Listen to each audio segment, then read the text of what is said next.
Hello and good evening, everybody. Welcome to this 38th Legislative District Live Telephone Town Hall with your State Senator June Robinson and your State Representatives Mary Fosse and Julio Cortes. Thank you so much for joining us tonight.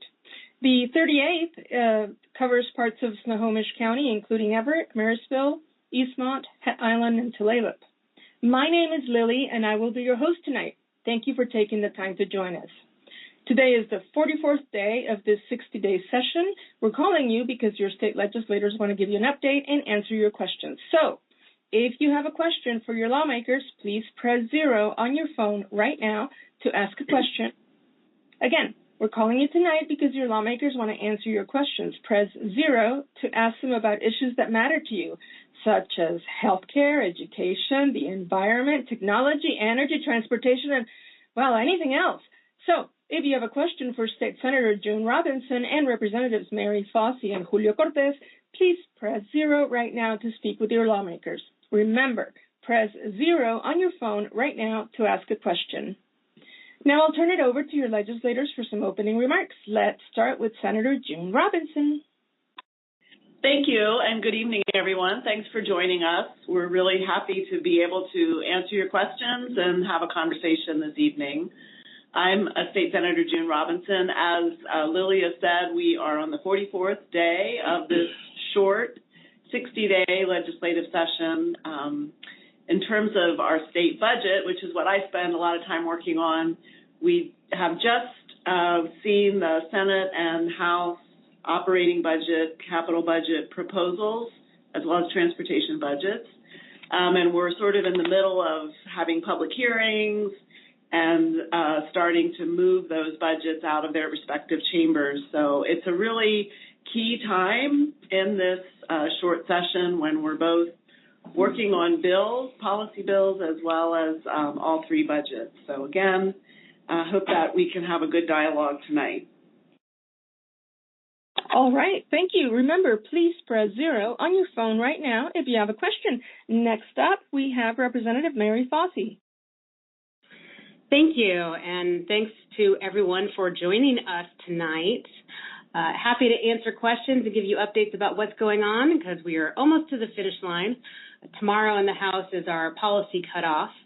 I serve on capital budget and community safety and the labor committee, and I spend a lot of time working as a deputy majority floor leader, making sure that bills are getting heard on the floor and moving along in that process. And that one keeps me pretty busy. But it's been a really, really fast session, a difficult budget year, but happy to have this little bit of time with constituents to be able to chat with you all and answer questions. Thank you very much. Press 0 on your phone right now if you have a question for your legislators. And next up, Representative Julio Cortes. Hi, everyone. First, thank you for taking a little bit of your evening time to be with us here today. It's a short session, so we're all working fast and furious to pass some good legislation and make sure that our budget is in a healthier place. As a state representative for the 38th, I sit on the Appropriations Committee, which is the committee that deals with our budget in the House side. It's definitely been something that I've been very honored to be part of. It's definitely a challenging time. I also sit on Early Learning and Human Services Committee and on the Technology, Economic Development, and Veterans Committee. And a lot of the work that I focus on is around homelessness prevention, small business support, and what we can do to support our small businesses here in Washington State as well, and juvenile justice reform along with immigrant rights. So definitely staying really busy during this short session. I've been very thankful to hear from a lot of you already, and I look forward to hearing from a lot of you moving forward. So thank you so much for, again, taking time out of your evening to be with us today. All right, thank you. I am back. I got disconnected again. So sorry. If you just joined us, this is a live telephone town hall with your state legislators from the 38th District, Representatives Mary Fosse and Julio Cortes, and Senator June Robinson. If you have a question for one or all of them, please press 0 on your phone right now.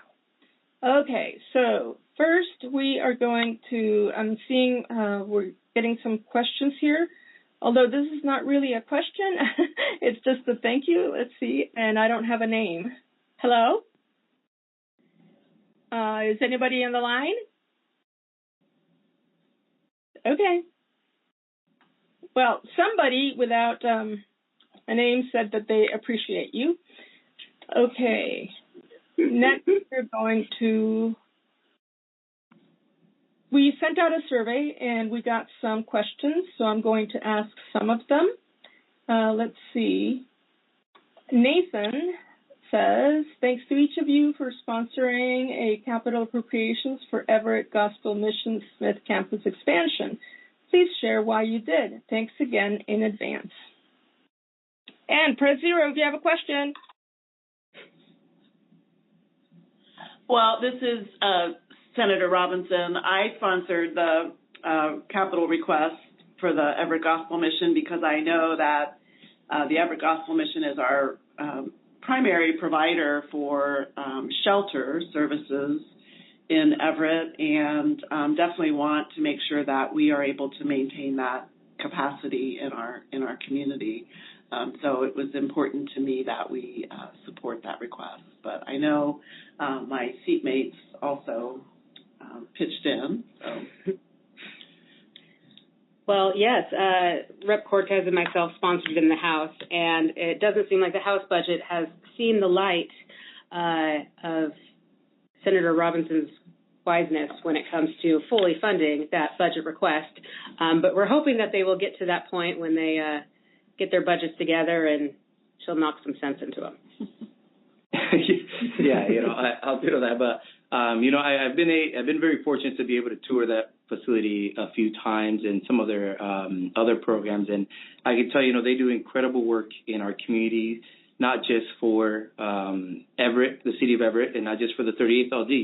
That organization serves a lot of folks that are in desperate need of some support, and I think that the more we support them, the more they're going to be able to support the individuals that are struggling out there, and there are our neighbors, our sons, our daughters, our aunts and uncles. So ensuring that we do our job as a state to uplift those organizations that are uplifting our communities, I think is great. And I hope that we're able to get it in the House budget as well when it comes to it. Thank you. Okay, if you have a question, please press 0 right now. We're getting several questions from you. Another question that we got in the survey from Charles says, what if I make $1 million a year or $1,001,000? Then will the tax apply to my $1 million plus the $1,000? I mean, I can start a little bit on that. So if you make $1 million and $1,000 first, congratulations. Not a whole lot of us get there. I think in our district, I believe about 87 individuals make that amount of money, over $1 million. But if you make $1 million and $1,000, what will be taxed is going to be the $1,000 above the $1 million. So you'd be paying about $100 on that $1,000 over your $1 million. Yep. All right. Thank you. Please press 0 if you have a question. Next, we have, let's see, Joe, who has a question or a comment about community health care of Snohomish. Hi, Joe? Hello? Hello, Joe? Hello, can you hear me? Yes, please go ahead and ask your question. Okay. My name is Joe Bessie, and I'm the CEO of Community Healthcare of Snohomish County, and we provide primary care to about 80,000 people in Snohomish County. And I really understand and appreciate how difficult this budget environment is this year, and I just sincerely want to thank all three of you for preserving access to Apple Health pharmacy benefits and adult dental benefits. And I urge you to maintain existing funding and coverage for physical therapy, occupational therapy, and speech therapies. And thanks again for your service. Thanks, Joe. Thank you, Joe. Thanks for what you do. And I think at this time when healthcare in general is under attack from the federal government is really important to me, and I know I'm sure to Mary and Julio as well, that we do everything we can to support our local safety net and safety net here in our state. Thank you. So we actually have several questions about the millionaire tax. So we're going to go with Susan says, following up on that question earlier, what about real estate and what about my house?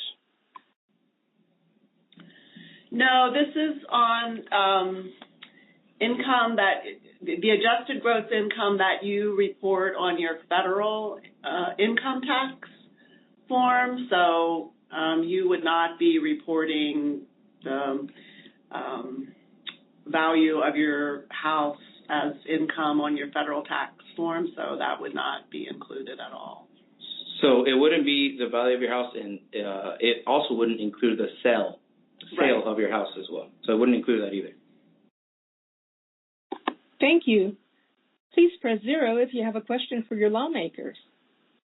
Next, we have somebody who did not leave a name, but hopefully they will answer, and they want to know the status of 1904 and 2247, a couple of bills. Hello? Hello, can you hear me? Yes. Please yes, go ahead. I can hear you. First of all, thank you very much for holding these town hall calls. I really appreciate it. I would like to know the status of two separate House bills. One is 1904, and the other is 2247. So unfortunately, 1904, that one was prohibiting declawing cats. That one didn't quite make it past rules. I assume that the reason why is just because we ran out of time. Short sessions are really, really tough. I know we were all kind of hoping that this was going to make it through because we were all surprised that that's still allowed. But the 2247, the telehealth, that one is still moving. It was exec today out of the Senate Healthcare Committee, and so that one's moving along, and we're hoping to see it move all the way forward. Thank you. Folks, if you have a question, please press 0 on your keypad right now.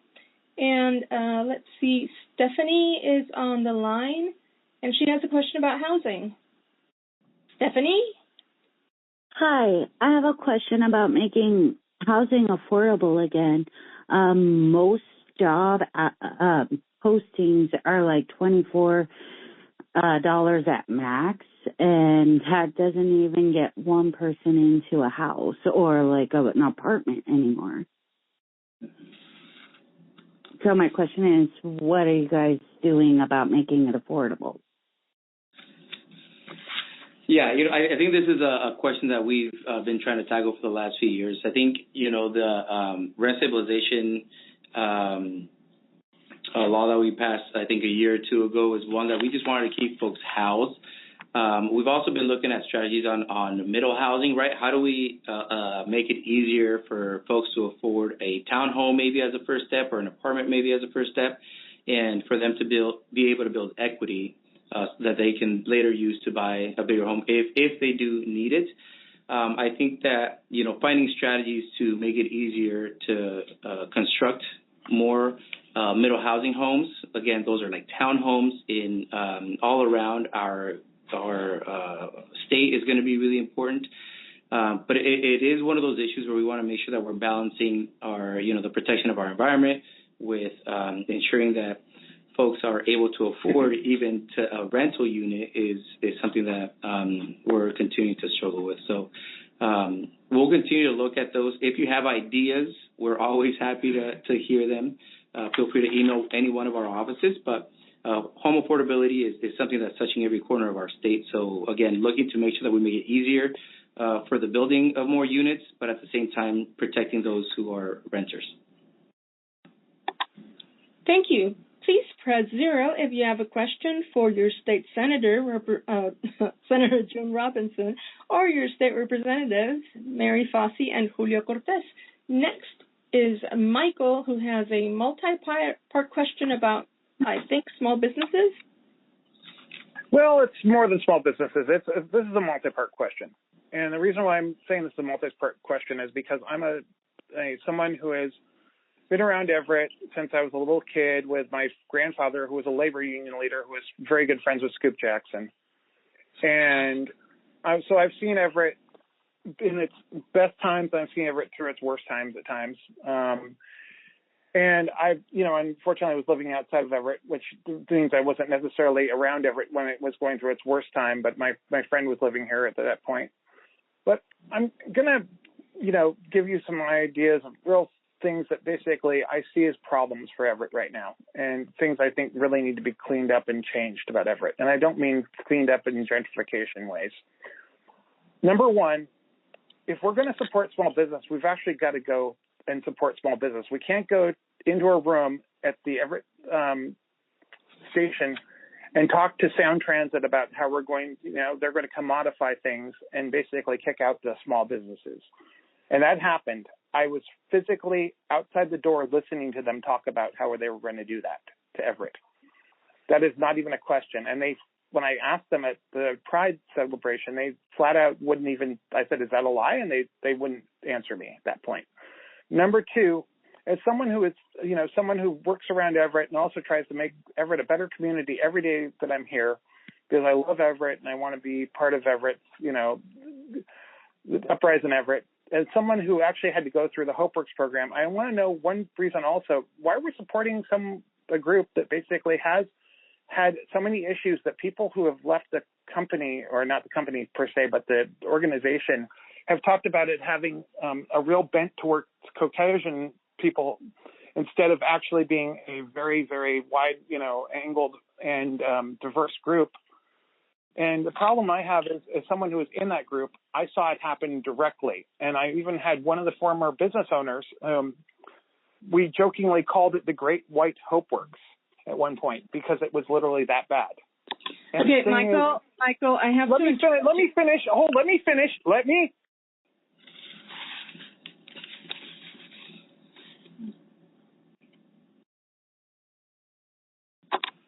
Okay, so finish, please. But if we're going to keep Everett the way it is, then why are we letting the city literally make it so it's impossible for the business owners to even get the things done that they need to get done, as far as even giving them parking passes so they get towed every 5 minutes? I mean, every small business owner I know has to move their car every 90 minutes. It's ridiculous. It's absolutely ridiculous.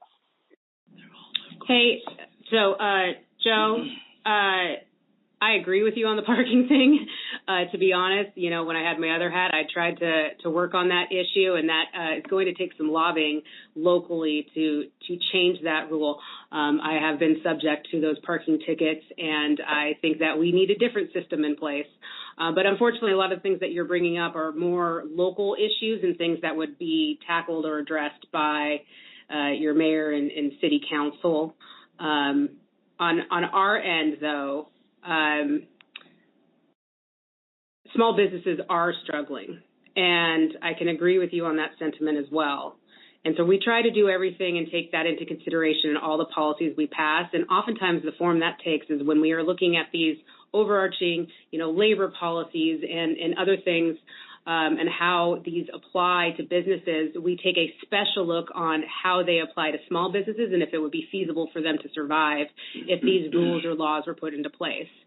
It's the same thing we do when we look at, tenant laws and whatnot. Is sometimes we will take a special independent look on the small mom and pop landlord folks because, they operate by different rules and may have different relationships and may not have, same access to the same lawyers. Small businesses need a little bit of extra consideration, and so I appreciate you reaching out, and please don't ever hesitate to reach out to their offices, and if it's not something we can handle, then we'll definitely point you in the right direction of who might be able to help you with it. All right, thank you. If you have a question, please press 0 to ask your question. Next, we have one of these survey questions. It was Jack, and Jack says, I heard something about a new thing where I cannot vote for my sheriff anymore. Is that true? That is not true.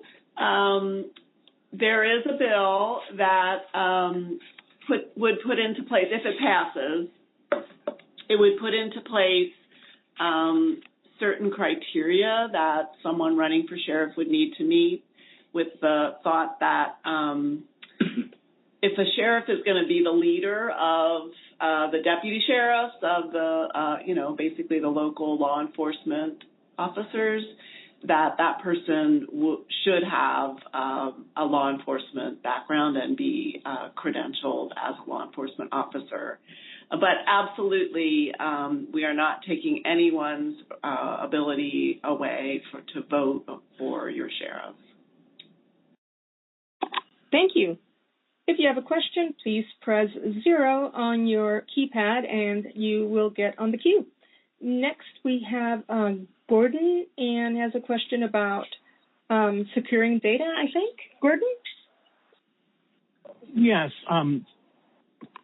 Given a presidential election year is upcoming, in Washington State, we don't have to register in political parties, but we, in the primary, have a presidential preference indicated on our ballots or on the envelope of the ballots.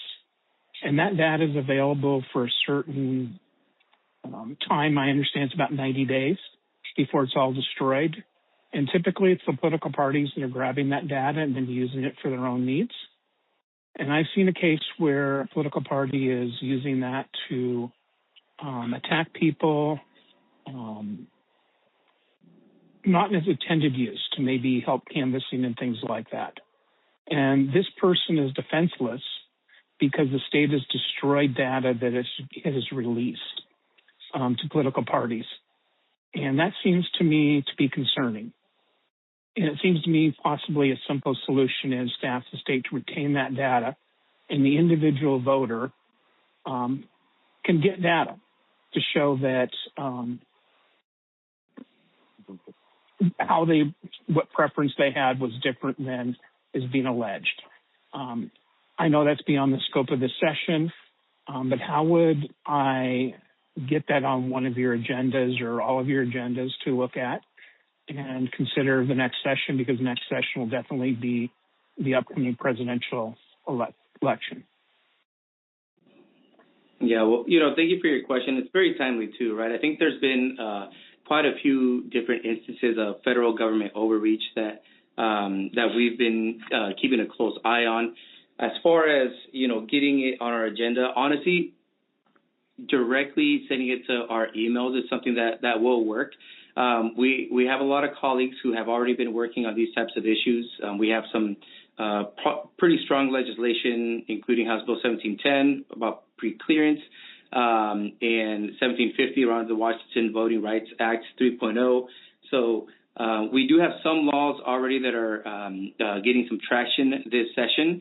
Of course, yeah, like you mentioned, it's a little late for us to move anything further. But again, if you send us the idea or the issue to our legislative emails, we will make sure to connect with you and our colleagues to move this sort of protections forward. And then, of course, keep you appraised of kind of how the bill moves and keep you involved as well. All right, thank you. We have another survey question. And folks, if you have a question, please press 0 right now.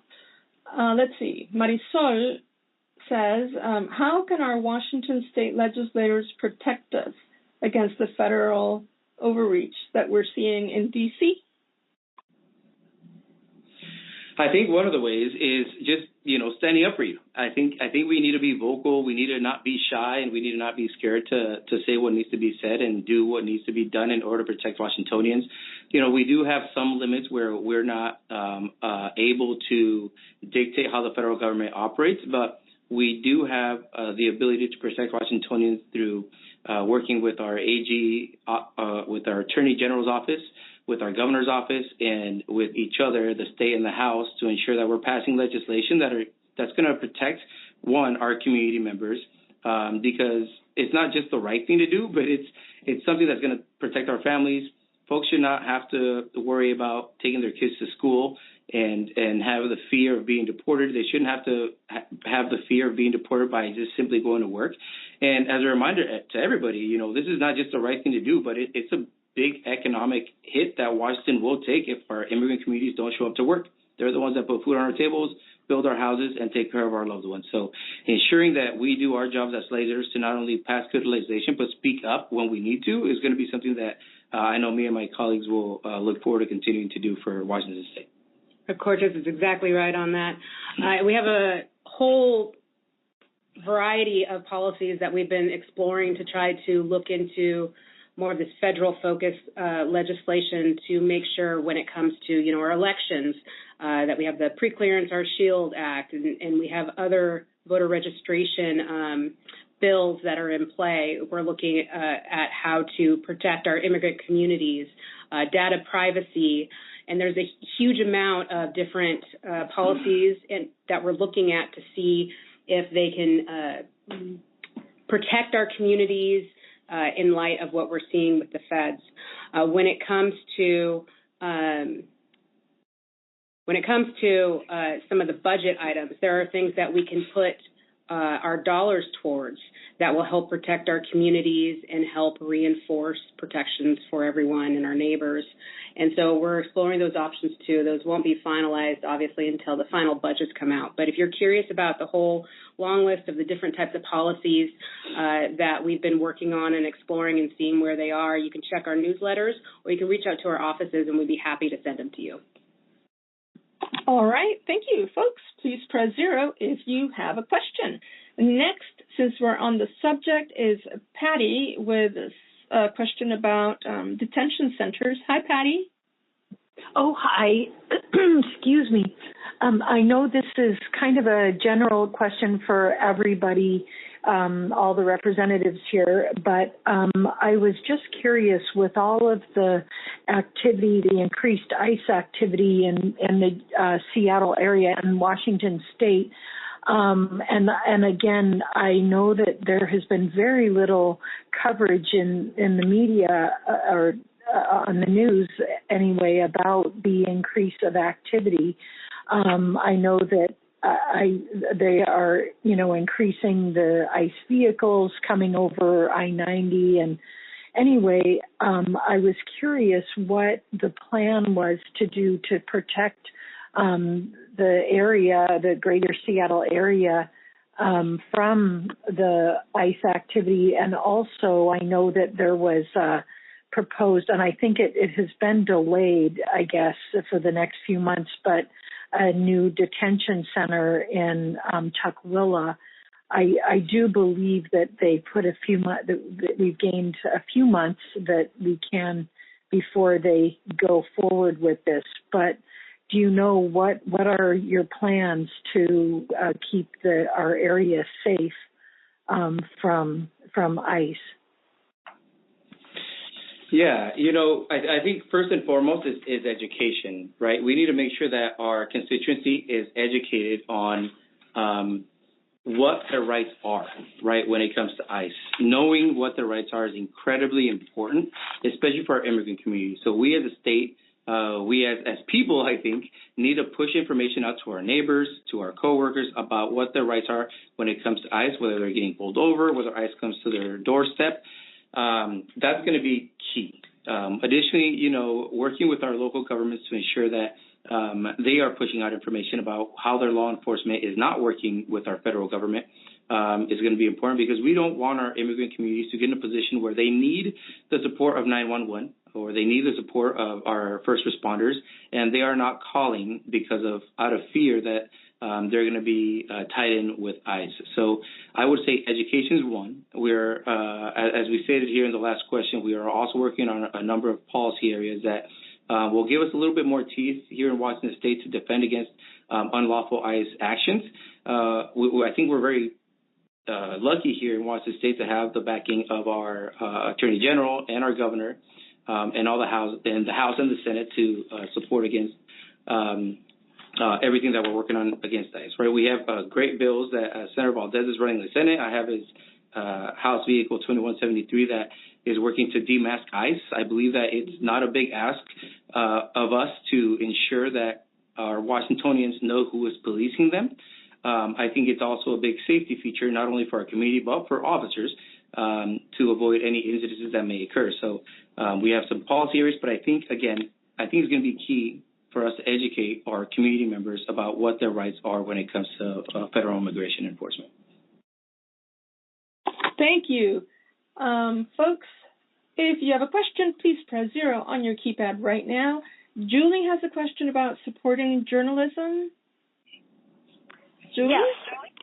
Yes, I want to ask if you will be supporting the bill to support local news journalism. It's 5,400.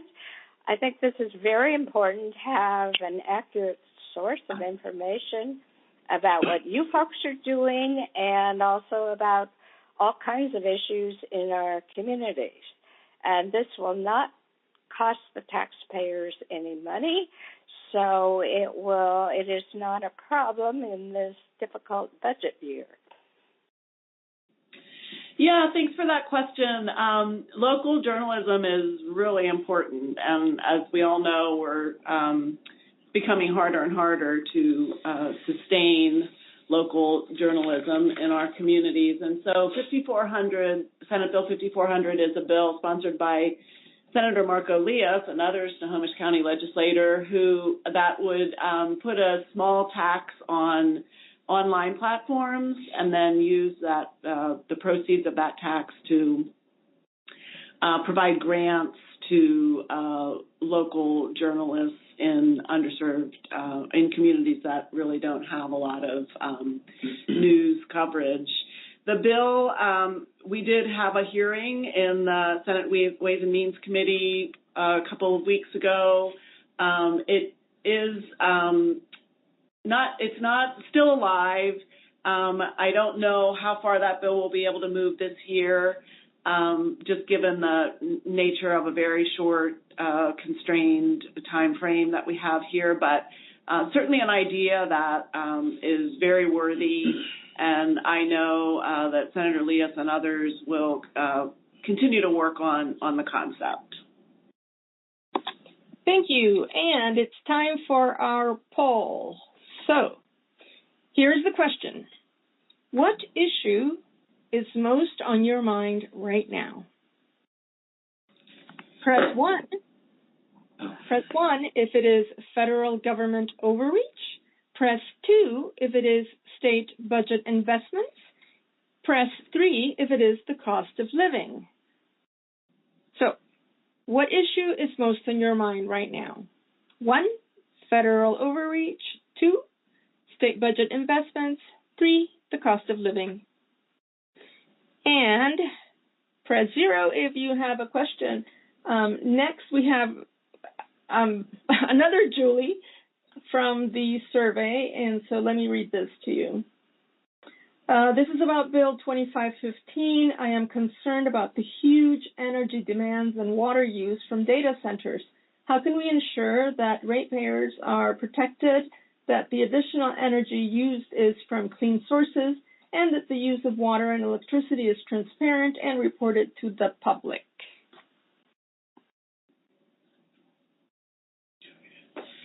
Yeah, I mean, that's a good question. You know, the data centers, first, you know, I think I have some concerns around the huge energy costs, the demand for water, and I think for me, one of the major concerns is our environment and ensuring that ratepayers are protected from additional costs. You know, that being said, I'm still also aware that, you know, I want to make sure Washington is a hub for innovation, and I do know that these data centers have a good amount of construction and upkeep jobs that come along with them, especially when they're usually being built. I think that what we'll have to do is find a good balance between, you know, ensuring that Washington is an attractive state for this type of innovation, but also ensuring that our environment is protected. So I think that the bill is moving. I know that there is continuous work to find a better balance, and I think we will get there. I'm still, honestly, to be 100% honest, I'm still on the fence on this bill, but understanding what's coming as far as amendments is going to be key for me as a legislator to, sway me one way or another. So I think a lot more work is going to come here in the next couple of days. Yeah, the bill, House Bill 2515, I think that you're referring to around data center energy use, just moved out of the policy committee in the Senate today, and so it'll be coming to Ways and Means later this week because we have to hear all the House bills this week. So look for a public hearing in Ways and Means either Thursday or Friday, and then possible executive session out of Ways and Means on Monday. All right, thank you. Okay, so if you have a question, please press 0 on your keypad. And next we have Steve, who is wondering what he should pay attention to. Hi, Steve. Good evening. Yes, absolutely. I'm interested in education. I have a high schooler and a middle schooler, and I'm also a stakeholder in education in that I work in a higher ed institution. And I'm wondering, what bills are you currently tracking in education, and which bills should I be concerned about as a consumer, if you will, and an employee in that sector?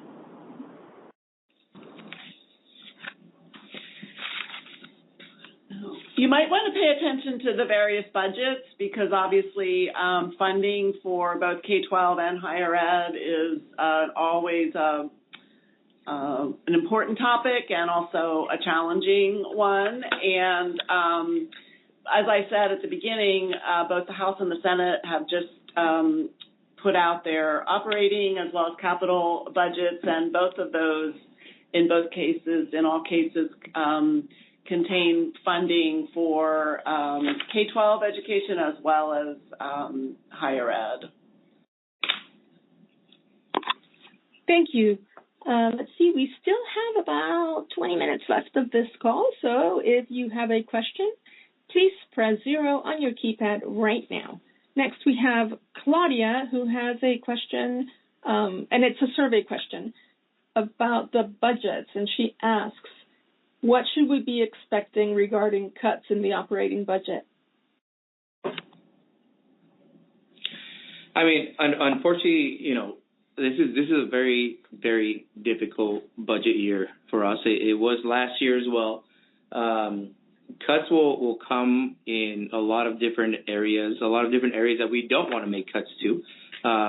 What we're focusing on is ensuring that people stay alive, stay fed, and stay housed. Those are the priorities for the state this year.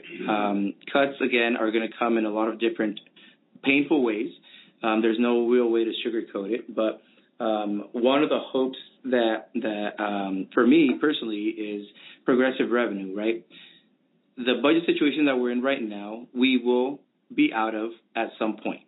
One of the positives that's going to come out of this horrible budget situation that we're in is progressive revenue, because when we are out of this budget situation, that progressive revenue will stick, so we'll be able to ensure that we invest in programs that are going to be supporting our most vulnerable populations. But as far as cuts, it's going to be in a lot of different areas that are going to be very difficult for a lot of us to take a vote on, but it's about sustaining the most vulnerable populations in Washington State right now.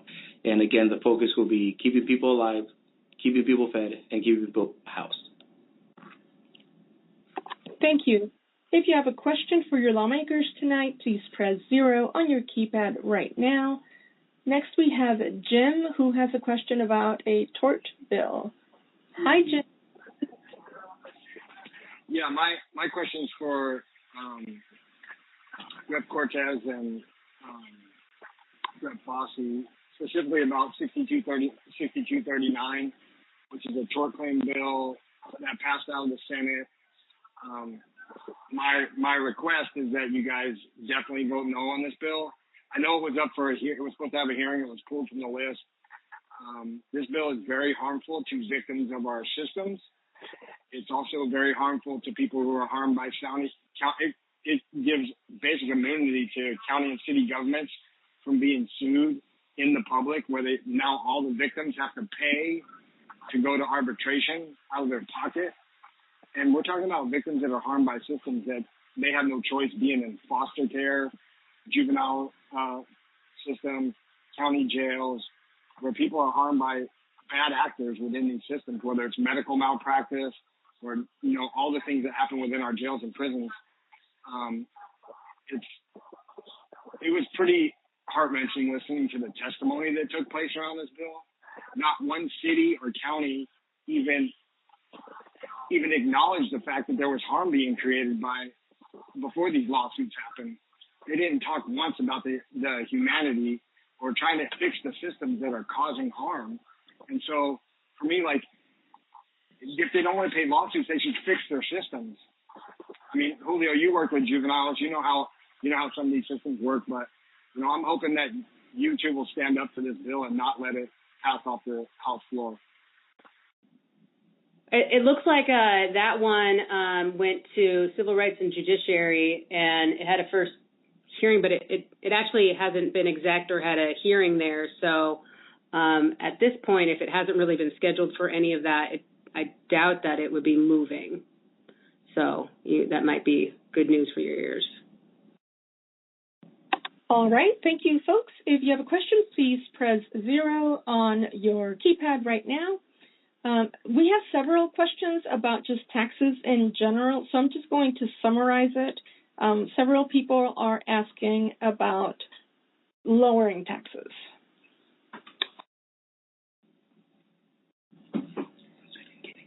Do you want us to answer that, or someone is going to ask a question? No. Please go ahead and answer, because there's several. So, yeah. Okay. So within the millionaires tax bill, there are provisions for lowering taxes. So the concept is that we tax people who earn over $1 million and use some of the proceeds of that to lower other taxes that people are subject to right now. Specifically, a significant amount of the revenue will go to the Working Families Tax Credit, which is a rebate on taxes that families can receive when they do their federal income tax. And also, there's a significant portion of the revenue going to small business and not having to pay our business tax, B&O tax. So the threshold, how much a small business can earn and not have to pay B&O is, I don't know what it's going up to, but it's raising significantly so that many of our small businesses would not even be subject to the B&O tax. So those are just some ways that we are looking at lowering taxes right now. Thank you. Please press 0 if you have a question for your lawmakers tonight. Next, we have Amber, who has a question about caseloads for prosecutors. Hi, Amber. Hi. I was wondering what's in the budget for getting the backlog of caseloads off the prosecutors, particularly in King County and Snohomish County. The backloads of cases is causing 2 to 3 years before they're even seeing charges, which is also then in turn preventing victims from getting protection orders because the criminal defendant can plead the fifth pending the charges. Thank you. Go ahead. There's a lot involved in your question there, and I don't know that we're specifically sending out additional dollars for prosecutors. That's a county function. Funding prosecutors is part of, it's a function of county government, not state. One thing that we are working on is the backlog at our labs, because sometimes the cases can't be prosecuted because the evidence is held up in a long queue to go through our State Patrol Lab. And so we do have a bill that will allow local governments to contract outside of the State Patrol Lab to be able to process the evidence more quickly, and that should help with some of that backlog that you're talking about.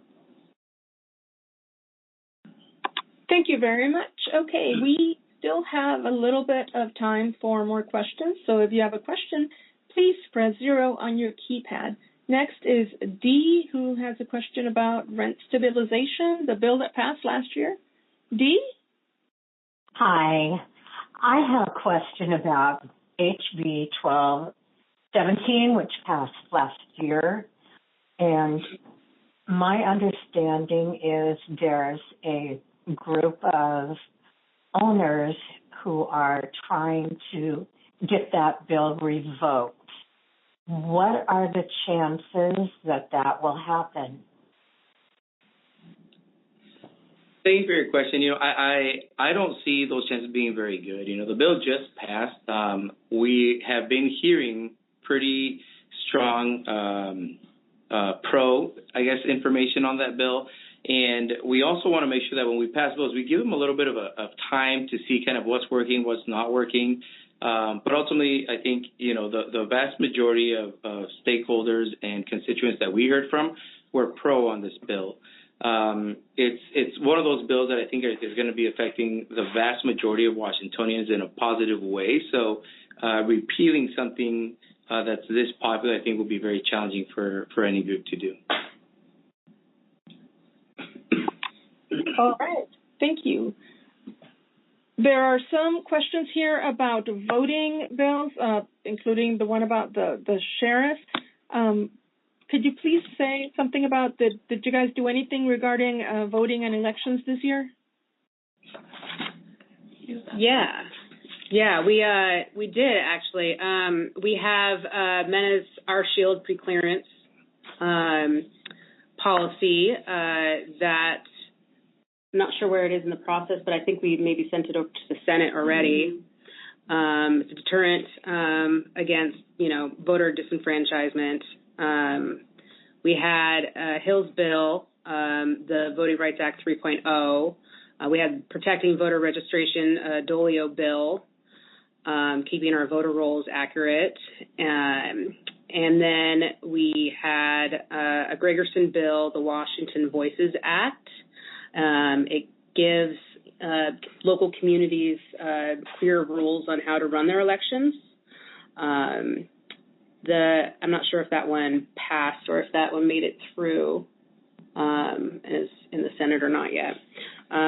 We had a jail and state hospital voting access bill that came from Simmons, and we had something regarding reforming the initiative and referendum process too. Yeah, and just to say, again, we should feel very lucky that we're here in Washington State because we are keeping track of what the federal government is doing, and we are making sure that we strategize as best we can to ensure that we're responding to their overreach and just downright negative things that they're trying to do, not just in our state, but in multiple states. So a lot of these bills, I want to commend my colleagues for running them and for passing them. The 2210 and 2259 did not make it out of the House, but the other ones did, and I think we should be very happy that colleagues are working on these to ensure we're protecting Washingtonians too. Thank you. Please press 0 if you have a question for your lawmakers. And let's see, we have several questions about the millionaire tax, but Pamela is worried specifically about whether it's going to be for everybody. Hi, Pamela. Yeah, hi. Thanks for having me.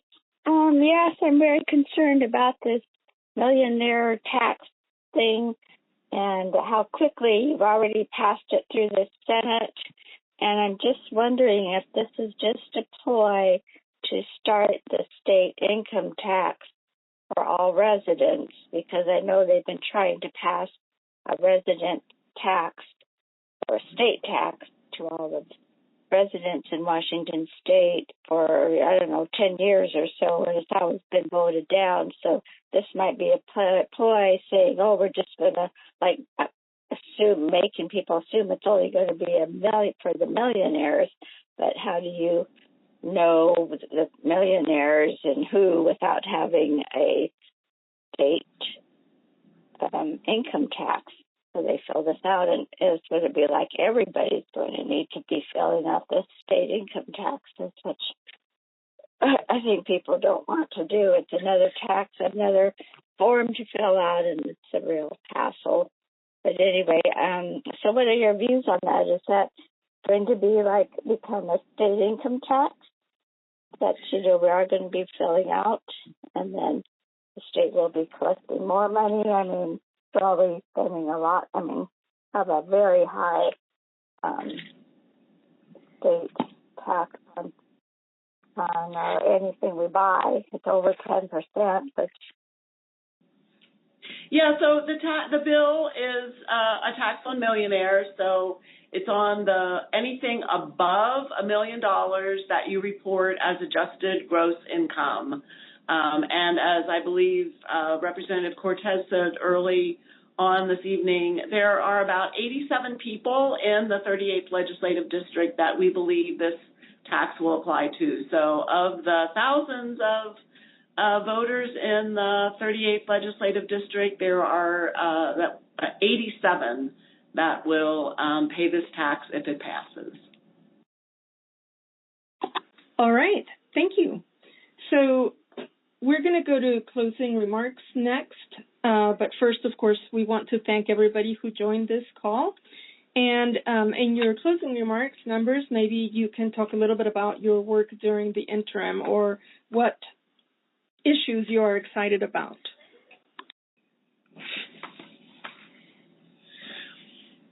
Well, first of all, thank you for spending your evening with us. Really appreciate you engaging in your state government. We are here to work with you, for you, and it's always great to hear what's on your mind.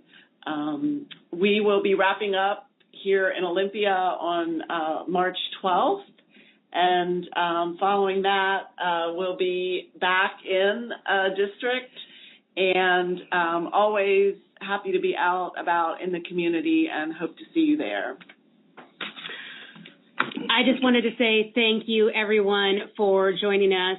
This is Mary Fosse again. I really appreciate you taking the time to listen in. If there was any questions that didn't get answered, please don't hesitate to reach out to our office. I have a few policies that have been making it through, some of them about wage theft and some of them about child care.